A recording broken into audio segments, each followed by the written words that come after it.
Sir నమస్తే sir Giribabu గారు. నమస్తే అండి. సార్ గిరిబాబు గారు, మనకు లాస్ట్ 1 వీక్ బ్యాక్ మీకు కాల్ చేసినప్పుడు ఒక టిపికల్ కేస్ స్టడీ గురించి వర్కౌట్ చేస్తుందన్నారు కదా. ఎవరో ఏదో డిస్ట్రిక్ట్ నుంచి క్లయింట్స్ అప్రోచ్ అయ్యారు, చాలా టిపికల్ కేసు వాళ్ళది, దాని గురించి వర్కౌట్ చేస్తా అన్నారు. అండ్ నెక్స్ట్ సెషన్లో మనం షూట్ పెట్టుకున్నప్పుడు డిస్కస్ చేద్దామన్నారు కదా. సో ఏంటి అసలు ఆ కేస్ స్టడీ, దేని గురించి? వెరీ గుడ్ అండి, మంచిగా రిమైండ్ చేశారు. రీసెంట్లీ నాకు ఒక కాల్ వచ్చింది, అది కరీంనగర్ నుంచి. ఆ కాల్ చేసిన అతను వాళ్ళకు చాలా క్లోజ్ ఫ్రెండ్ ఒకతను, వాళ్ళిద్దరు కూడా తెలంగాణ గవర్నమెంట్ సర్వీస్లో ఉన్నారు. ఆ కపుల్కి వచ్చేసి మంత్లీ ఇన్కమ్ ఇద్దరికి కలిపి 1,60,000 రూపాయలు ఇన్కమ్ ఉంది. అయితే ఆ కపుల్ ఏం చేశారంటే, వాళ్ళకు ఒక దగ్గర ల్యాండ్ ఉంటే ఆ ల్యాండ్లో సొంతిల్లు కట్టుకోవాలి అనే ఉద్దేశంతో వాళ్ళు అరౌండ్ 75-80 lakhs బడ్జెట్ పెట్టుకొని స్టార్ట్ అయ్యారు. కానీ అన్ఫార్చునేట్లీ ఏమైపోయిందంటే, ఇల్లు మొత్తం కంప్లీట్ అయిపోయి గృహప్రవేశం చేసే టైంకి 1,50,00,000 బడ్జెట్ అయింది. 1,50,00,000 బడ్జెట్ అంటే ఫస్ట్ అనుకునేదేమో 70-75 లక్షలు అనుకున్నారు. మళ్ళీ అంతకంత అయిపోయింది. మళ్ళీ అది 1,50,00,000, 1,50,00,000 అయింది. ఇది కంప్లీట్ అయ్యేప్పటికీ వాళ్ళ దగ్గర ఉన్న సేవింగ్స్ మొత్తం ఖజానా ఖాళీ అయిపోయింది. అది కాకుండా లోన్ తీసుకున్నారు.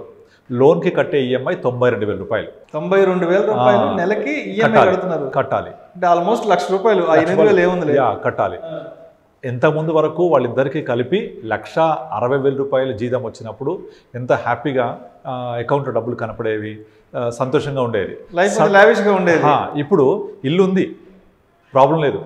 అది దాంట్లో ఒక పోర్షన్ వాళ్ళు ఉంటున్నారు, ఒక పోర్షన్ కిరాయి కూడా ఇచ్చారు, 20,000 రూపాయలు కిరాయి కూడా వస్తుంది. కానీ ప్రాబ్లం ఏంటంటే 92,000 రూపాయలు ఈఎంఐ కట్టాలి for the period of 20 years. వాళ్ళకి ఎగ్జాక్ట్లీ 20 years సర్వీస్ ఉంది. 20 years పాటు నేను 92,000 రూపాయలు కడుతూ పోతే నా పిల్లల చదువులు, తర్వాత నాకు రిటైర్మెంట్ ప్లానింగ్, పెన్షన్ రాదు, ఎందుకంటే వాళ్ళు పెన్షన్ వచ్చే ఇది కాదు. సో నాకు నెక్స్ట్ ఫ్యూచర్ ప్లానింగ్ ఏంటి, నేను పిల్లల ఎడ్యుకేషన్కి ఎలా ప్లాన్ చేయాలి. సో కనుక ఈ ఇల్లు అమ్మేస్తా అని ఆల్మోస్ట్ డిసైడ్ అయ్యారు. కానీ చుట్టుపక్కల ఫ్రెండ్స్, నాకు ఫోన్ చేసిన ఫ్రెండ్ కూడా, ఇది అమ్మితే ఎట్లా, మళ్ళీ దాన్ని ఎట్లా మనము ఇది చేయగలము, అమ్మకుండా ఏమైనా చేయొచ్చా, అవకాశం ఉందా, నాకు ఫోన్ చేశారనమాట. సరే ఒకసారి వాళ్ళకి ఇవ్వండి మాట్లాడదామంటే, లేదండి వాళ్ళు మాట్లాడే పరిస్థితి కూడా లేదు, వాళ్ళు మాట్లాడలేకపోతున్నారు, he is into depression almost. నేను షాక్ అయ్యాను, దీనికి డిప్రెషన్ అవ్వాల్సిన అవసరం ఏంటి? అంటే నెలకి 92,000 రూపాయలు లోన్ ఈఎంఐ కట్టాలంటే టెన్షన్, ఆ ఒత్తిడి ఒకటోసారి వస్తుంది. ఇప్పుడు జీతం పడుతుంది కానీ 5th వెళ్ళిపోద్ది, చేతికి రాదు, కంటితో చూసుకోలేము, బ్యాంక్ వెళ్ళిపోద్ది. అయితే అన్ఫార్చునేట్లీ ఇప్పుడు ఉన్న యూత్లో ఎవరైతే 35-40 years ఆ రేంజ్లో ఉన్నారో 90% ఇదే పరిస్థితి ఉన్నారండి. నాకు చాలామంది కాల్ చేస్తుంటారు, ఇంచుమించుగా ఇలాంటి పరిస్థితే ఉంటుంది. ఇంకా దారుణం ఏంటంటే, మనకు తెలంగాణలో భూముల రేట్లు బాగా పెరిగిపోయాయి కదా. 2015 తెలంగాణ వచ్చిన దగ్గర నుంచి ఇక పెరిగిపోవడంతో భూముల రేట్లు పెరిగిపోతున్నాయి, మనకు అందుబాటులో ఉండవు, మనం మిస్ అయిపోతామేమో, ఫోమో ఎఫెక్ట్ అంటారు, ఫియర్ ఆఫ్ మిస్సింగ్ అవుట్. దాంతో వచ్చిన జీతానికి మించి పర్సనల్ లోన్ తీసుకొని భూములు కొని ఆ పర్సనల్ లోన్ కడుతూ ఆ ఉన్న జీతం అంతా ఇదైపోయి ఆ టెన్షన్స్ తట్టుకోలేక ఈ లోపల రెసెషన్ రావడము, ఉద్యోగాలు పోవడము, ప్రైవేట్ కంపెనీస్ వాళ్ళకు అదొక ఇబ్బంది. పర్సనల్ లోన్స్ తీరిపోయినాయి. రీసెంట్గా ఒక 4-5 years బ్యాక్ స్టార్ట్ చేసిన వాళ్ళకు అమ్మయ్య నా లోన్ తీరిపోయింది అనుకునేప్పటికీ జాబ్ ప్రాబ్లం, జాబ్ ఉంటుందా, జాబ్ పోతుందా. సో ఒకవేళ జాబ్ ఉంది అనుకుంటే వచ్చే జీతాన్ని ఖర్చులు పెరిగిపోయాయి. కరోనా తర్వాత మనం చాలా ఖర్చులు చూసాము. సో మళ్ళీ నేను ఇంకొక 10-15 years వరకు పనిచేస్తూ ఉండాలి, పనిచేస్తూ ఉంటే నాకు ఈ ఖర్చులన్నీ సరిపోతుంటే నాకు తర్వాత లైఫ్ ఎట్లా అనే క్వశ్చన్స్. అంటే ఆల్మోస్ట్ రిటైర్ అయ్యాక వెనక్కి తిరిగి చూస్తుంటే ఏముంటాయంటే, ఆ కొనుక్కున్న ఇల్లు ఒకటి, ఆ ల్యాండ్ ఒకటి ఉంటుంది. కొన్ని ల్యాండ్కి లిక్విడిటీ ఉంటుందా అంటే లిక్విడిటీ ఉండదు, పెరుగుద్ది, సంపద పెరుగుద్ది, వాల్యూ పెరుగుద్ది, డౌట్ లేదు అందులో. కానీ అదొక బెంచ్ కార్ లాంటిది. పెట్రోల్ పోయాలంటే ఎవ్రీ మంత్ ఇన్కమ్ ఉండాలి లేదా. సో ఇక్కడ మిస్ అవుతున్నారు. నేను సంపద క్రియేట్ చేస్తున్నా కానీ దాని నుంచి సంపాదన ఉండట్లేదు. సంపాదన లేకపోతే మన బతుకుబండి ఎట్లా నడుస్తుంది? సో ఈ ప్రాబ్లం. ఇప్పుడు కమింగ్ టు కేస్ స్టడీ, అయితే వాళ్ళు ఇంత డిప్రెషన్ అవుతున్నారు. అయితే నేను వాళ్ళతోటి కాన్ఫరెన్స్ కాల్ పెట్టి తర్వాత మాట్లాడుతూ వాళ్ళకి ఎక్స్ప్లెయిన్ చేస్తే, వాళ్ళు అసలు మా అప్పు ఎలా తీర్చాలి, ఇప్పుడు 1,50,00,000 వాల్యూ ఉంది, ఓకే, కానీ ఇంత మించిగా పెరుగుద్దా లేదా అది మాకు వరి కాదు, బట్ ఈ అప్పు ఎలా తీర్చాలి అని వాళ్ళు చాలా వరి అవుతున్నారు. అయితే నేను ఒకటే చెప్పా, నార్మల్గా సమాజంలో ఒక ఇల్లు కొనుక్కున్నారో, ఇల్లు కట్టుకున్నారో అంటే వాళ్ళు ఏమంటాం, మనం బాగుపడ్డాడు అనుకుంటాం. అది ఇల్లు అమ్ముకుంటే వాడు చెడిపోయాడు అనుకుంటాం, ఇబ్బందులు అనుకుంటాం. మీరు మంచిగా గవర్నమెంట్ జాబ్లో ఉండి ఒక ఇంత లావిష్గా ఇల్లు కట్టి అందరికీ ఒక మంచి ఉన్నత స్థితిలో ఉన్నట్టుగా పోర్ట్రేట్ అయ్యారు, అంటే అందరికీ అలా కనిపించారు. సడన్గా ఇల్లు అమ్మేసుకుంటే సొసైటీలో మీ గురించి మాట్లాడుకుంటూ ఉంటే, మీ గురించి అనుకుంటూ ఉంటే మీరు పరోక్షంగా మీ మీద ఉండే ఎఫెక్ట్ ఇంకా దారుణంగా ఉంటుంది. అంటే నేను ఏమంటున్నానంటే కష్టమో నష్టమో అసలు అలా ఓవర్ బడ్జెట్ పెట్టుకొని ముందుకు వెళ్ళడమే తప్పు. వెళ్ళిన తర్వాత అంటే పడవలో మనం ఒక ప్రయాణం సముద్రంలో సగం దూరం ప్రయాణం చేసిన తర్వాత ఇక ముందుకు వెళ్ళాల్సిందే. నేను భయపడిపోయి వెనక్కి వస్తాను అనుకుంటే మనము అది కరెక్ట్ కాదు. సో మీరు నడి సముద్రంలో ఉన్నారు, ఇంకా ముందుకు వెళ్ళిపోండి. సో అలా వెళ్ళడానికి కావాల్సిన ప్లానింగ్ ఎలా, ఈ ఈఎంఐస్ తొందరగా ఎలా తగ్గించుకోవాలి ఏంటి, కొన్ని వాళ్ళకు ప్లాన్స్ చెప్పాను నేను. సింపుల్ ఒకటే, ఎక్స్పెన్సెస్ తగ్గించుకోవాలి. వాళ్ళకు జీపీఎఫ్లో ప్రజెంట్ ఇద్దరికి చెరి 10,000 వెళ్తుంది. ఆ జీపీఎఫ్లో వెళ్ళేది 60 సంవత్సరాలతో పనికి వస్తుంది, కానీ ఇప్పుడు అప్పు తీర్చితే కదా మిగిలేది. కనుక జీపీఎఫ్లో 7%, 8% ఇంట్రెస్ట్ వస్తుంది. దాన్ని ఎంతవరకు అయితే మినిమం తగ్గించాలో తగ్గించి ఇంకొంచెం ఒక ఎస్ఐపి లాగా క్రియేట్ చేసుకొని నేను వాళ్ళకి ఒక ప్లాన్ చెప్పాను. ఎవ్రీ మంత్ మీ జీపీఎఫ్లో ఉండే చెరి 10,000, 20,000 రూపాయలకి ఇంకొక 10,000 రూపాయలు పర్సనల్గా యాడ్ చేసి 30,000 ఎస్ఐపి చేయండి. కరెక్ట్గా 30,000 ఎస్ఐపి చేస్తే 14% రిటర్న్స్ తోటి ఎగ్జాక్ట్లీ 10 years తర్వాత 77 lakhs వస్తాయి. సో ఈ 77 lakhs వచ్చినప్పుడు మీకు 10th year తర్వాత ఇప్పుడున్న హోమ్ లోన్ యొక్క total out standing same 77 lakhs ఉంటుంది. 10th yearకి ఈ ఏమంతా మనీ విడ్రా చేసి కట్టేసేయండి. సో ఈ విధంగా 10 years తర్వాత మీ లోన్ 0 అవ్వబోతోంది. సో మనకు ఏం జరుగుతుంది, ఎంత అమౌంట్ క్రియేట్ అవుతుంది, ఎప్పుడు లోన్ క్లియర్ చేస్తున్నాం, మీకు ఒక ప్లానింగ్ ఉంది కదా.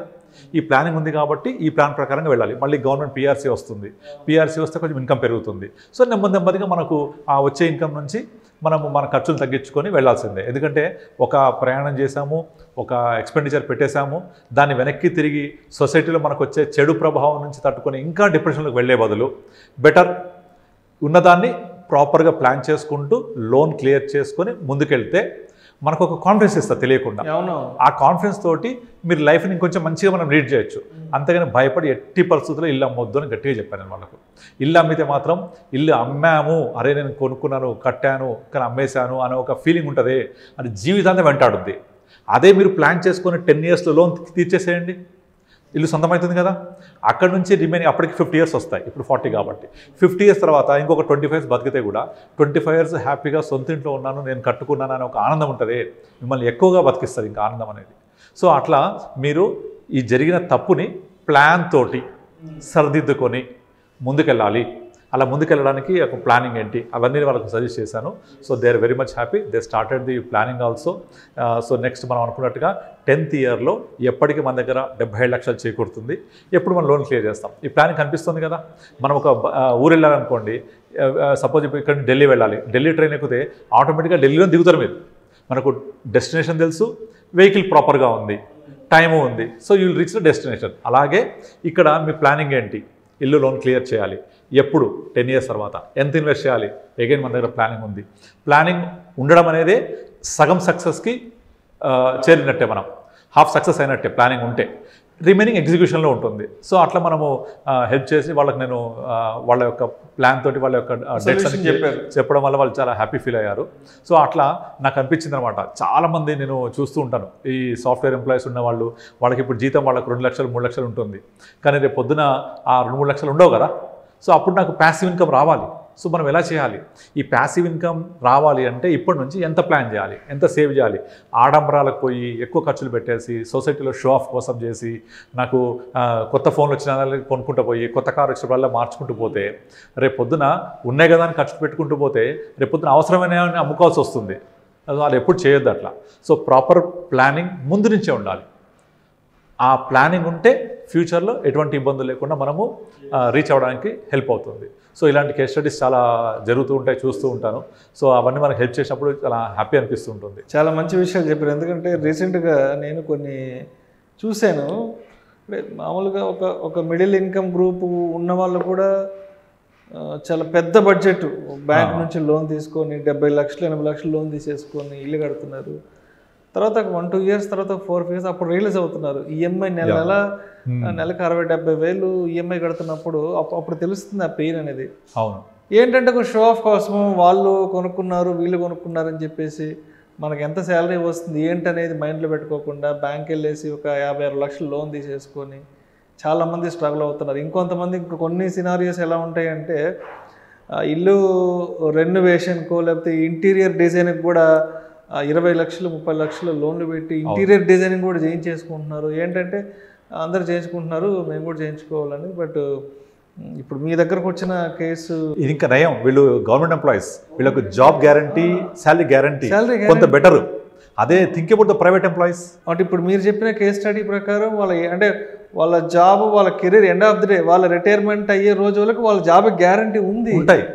ప్రైవేట్ సెక్టర్ పరిస్థితి అట్ట కాదు, చాలా దారుణంగా ఉంటుంది. గట్టిగా 1 నెల 2 నెలలు రిజిస్ట్రేషన్ వస్తే బయటకు రావాల్సిందే. ఎగ్జాక్ట్లీ. ఇప్పుడు నేను అదే చెప్పే వాళ్ళకు, మీకు గవర్నమెంట్ జాబ్ అనేది సెక్యూరిటీ ఉంటుంది. మీరు ప్రాపర్గా మీరు జాబ్ చేసుకుంటూ పోతే జీతం గ్యారంటీగా వస్తుంది. ఇప్పుడే మీరు భయపడితే రేపు పొద్దున ఇంకా చాలా సమస్యలు ఉంటాయి. ఎలా ఎదుర్కొంటాం? మొన్నటికి మనం చూసాం 3 years బ్యాక్ కోవిడ్ వచ్చి ప్రైవేట్ సెక్టర్ ఎంత అల్లకల్లోలం అయిపోయింది. చాలా మంది 1 year 6 months పాటు ఉద్యోగాలు కోల్పోయి చాలా ఇబ్బంది పడ్డారు. బట్ ఏదైనా సరే ఒక పెద్ద ఫినాన్షియల్ కమిట్మెంట్ తీసుకునేటప్పుడు ఎగ్జాక్ట్లీ మన ప్యాకేజ్ ఎంత, మన శాలరీ ఎంత, మన ప్రైవేట్ సెక్టార్లో ఉన్నామా లేకపోతే పబ్లిక్ సెక్టార్ జాబ్ చేస్తున్నామా ఏంటనేది దృష్టిలో ఉంచుకొని ఏదైనా ఒక ఫినాన్షియల్ కమిట్మెంట్ తీసుకుంటే బాగుంటుంది. అందుకే వాళ్ళకి మెయిన్గా నేను అదే పాయింట్ చెప్పాను. నార్మల్గా మీరు గవర్నమెంట్ ఎంప్లాయీస్ కాబట్టి మీకు ఇన్కమ్ అనేది గ్యారంటీకి వస్తుంది కాబట్టి ఒక ప్లాన్ చేసుకుంటే డెఫినెట్లీ 10th year వరకల్లా మీ లోన్స్ అనేవి క్లియర్ అయిపోతాయి క్లియర్లీ. సో ఈ ప్లానింగ్ ఉంటే 10th year తర్వాత లోన్స్ క్లియర్ అయిపోయినాయి, నా హోమ్ లోన్ అంతా క్లియర్ అయిపోయింది, ఇల్లు సొంతం అయిపోయింది, నేను నా సొంత ఇంట్లో ఉంటున్నాను ఊహించుకోండి, ఇప్పటి నుంచే హ్యాపీగా ఉంటుంది. అది ఇంకా ప్రైవేట్ ఎంప్లాయీ అయితే వర్స్ట్ కండిషన్ ఉంటుంది. కనుక ఇదంతా ఇప్పుడు భయపడే బదులు ముందుగా ప్లాన్ చేసుకుంటే ఇబ్బంది ఉండేది కాదు. సో అలా లేకపోవడం వల్ల ఇప్పుడు భయపడొద్దు. ఇప్పుడు ధైర్యంగా ఇంతవరకు వచ్చినప్పుడు ఇంకొక ధైర్యంగా 10 అడుగులు వేయండి, ఆటోమేటిక్గా మీరు గమ్యం చేరుకుంటారు. దీనికి ప్లానింగ్ అంతా కూడా ఎలా చేయాలి మనకు ఉంది కాబట్టి, మనకు నార్మల్గా ఒక డెస్టినేషన్ వెళ్ళాలంటే గూగుల్ మ్యాప్ పెట్టుకుని వెళ్తాం, అది చూపిస్తుంటుంది ఇంత టైంలో వెళ్ళొచ్చు, ఈ టైంకి రీచ్ అవుతారు అని. అట్లాగే ఒక ప్లానింగ్ అనేది అంతలా హెల్ప్ అవుతుంది. మనకు ప్లాన్ చేసుకుంటే అంత పర్ఫెక్ట్గా రీచ్ అవ్వచ్చు. కనుక మీ దగ్గర అవకాశం ఉంది, స్కోప్ ఉంది, because you got a government protection as a job. So కనుక వీళ్ళు బెటరు. కానీ మనకి ఇప్పుడు సొసైటీలో మీరు చెప్పినట్టుగా చూస్తుంటే ప్రైవేట్ ఎంప్లాయీస్కి చాలా వర్స్ట్ సిచ్యువేషన్. రియలైజ్ అవ్వాలి అందరూ కూడా. ముందు నుంచే నేను ఎంత డబ్బులు ఉండాలి నా దగ్గర, ఎంత సేవ్ చేసుకోవాలి, నేను ఎంత ఖర్చు పెట్టాలి, ఈ ప్లానింగ్ ఉంటేనే ముందుకెళ్ళగలం. మన పేరెంట్స్ అంతా వేరే సిచ్యువేషన్, వాళ్ళకి అప్పుడు ఖర్చులు అంతే ఉండేవి, ఆదాయం అలాగే ఉండేది. ఇంతలా ఎక్స్పెన్షన్ లేదు, లైఫ్ స్టైల్ ఎక్స్పెన్సెస్ లేదు అప్పుడు. ఇప్పుడు మనకు లైఫ్ స్టైల్ ఎక్స్పెన్సెస్ చాలా పెరిగిపోయినాయి. 15 ఏళ్ల క్రితం మొబైల్ ఫోన్స్ ఇంత కాస్ట్లీ లేవు. 15 ఏళ్ల క్రితం అందరూ ఇట్లా కార్లు వాడేవాళ్ళు కాదు, రెస్టారెంట్ కోసం బయటకు వెళ్ళేవాళ్ళు కాదు, ఎంటర్టైన్మెంట్ కోసం బయటకు వెళ్ళేవాళ్ళు కాదు. అప్పుడు ఇంట్లోనే ఉమ్మడి కుటుంబం ఉండేది. నానమ్మలు, బాబాయిలు, చిన్నమ్మలు, అక్కడే మంచి ఎంటర్టైన్మెంట్ ఉండేది, మంచి విద్య దొరికేది, ఒక మంచి లైఫ్ స్టైల్ ఉండేది. ఇప్పుడు ప్రతిదీ కొనుక్కోవాల్సిందే కదా. సో అవన్నీ చాలా కాస్ట్లీ అయిపోయినాయి. వాటితో పాటుగా మన లైఫ్ లీడ్ చేయాలి. సో కనుక ప్లానింగ్ ఈజ్ వెరీ ఇంపార్టెంట్. ఆ ప్లానింగ్ అనేది ముందు నుంచి చేసుకుంటూ పోతే ఫ్యూచర్లో మనము మంచి గోల్స్ రీచ్ అవ్వచ్చు. Thank you sir, thank you so much Giribabu. Thank you అండి.